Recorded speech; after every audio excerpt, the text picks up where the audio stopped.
Hey everyone, Coach Mark here, your friendly neighborhood strongman, and we're going to be talking about fasted training and its benefits for you. Before we dive into today's video, make sure to follow me over on Instagram as Coach Mark Estrabio. Also, I offer one-to-one coaching. It's what I do full-time. If that's something you'd be interested in, the odds are very good. I'd love to work with you. With that being said, let's get into it. With today's video on fasted training, I'm not going to try and convince you that it's the end-all be-all, but I will be making the best possible argument for it in the framework of thinking about it as improving the base and floor of your strength and conditioning versus your absolute ceiling. There's a lot of debate regarding whether or not fasted training is actually beneficial versus non-fasted training. Personally, it's one of those things where I think of it as a good, better, best continuum. As long as you're training, that's the number one variable. I do think non-fasted training is a little better than fasted training, but if you are going to do it, we want to make it work as best we can for you. And again, you're going to see me make some compelling arguments as to why it might be beneficial for some of us. My best argument for fasted training is you want to think about your fitness as having two forms. You have your base form and then your super form. This is especially applicable to people competing in strongman or powerlifting. You have your off season versus peak season. In the off season, you're generally leaner, a little healthier, lower resting heart rate, better overall aerobic health, whereas your super form, you're a lot stronger. You're peaked for your competition. You're probably a little heavier, a little bloated. You likely have slightly higher blood pressure as a result of all of this.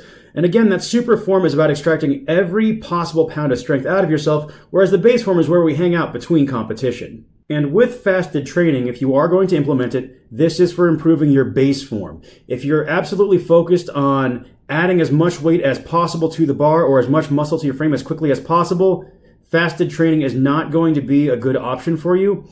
Again, you can make it work, but like all things, operates on a good, better, best continuum. Now, referring to back what I said with respect to your super form, will fasted training make you weaker?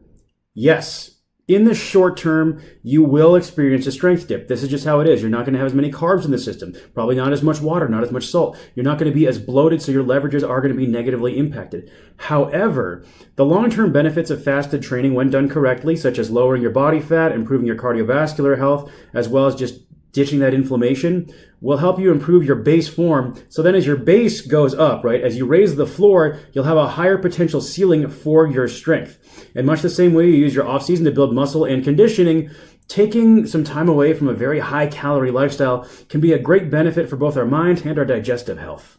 Now, earlier this year, before I was getting ready for my upcoming strongman show, I'd actually been training fasted, and I would be fasted for up to 12 hours sometimes, maybe a little more, but generally about a 12-hour fast. And the tips I found to help make this serviceable and help me have good workouts was I take about 200 milligrams of caffeine before my workout. That could be coffee, a pre-workout of choice, whatever you like. I made sure to really stay on top of my electrolytes throughout the day. So I was drinking stuff like sugar-free electrolyte beverages, putting a little salt in those drinks. And before the workout, I'd have maybe half to a quarter teaspoon of salt in my pre-workout drink.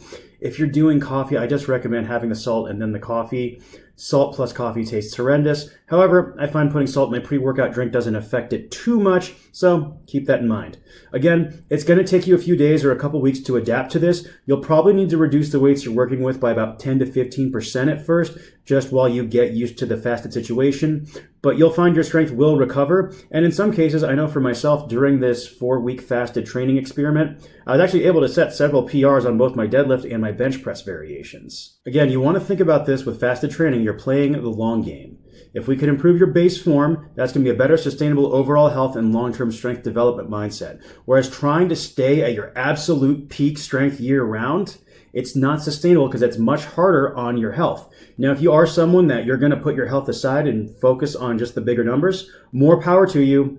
As you know, I'm your friendly neighborhood strongman, so I like to think of this from a longevity mindset. And I believe it was Matt Wenning who said, "He who lifts the longest gets the strongest." So let's play the long game when it comes to our health and our strength. Super quick video for you folks out there. I hope for those of you who were wondering about fasted training that this gives you something to work backwards from. And if you do wind up experimenting with it, please let me know in the comment section below. I'd be happy to answer any other questions you have. And until next time, stay safe, keep getting stronger, and I'll see you in the next video.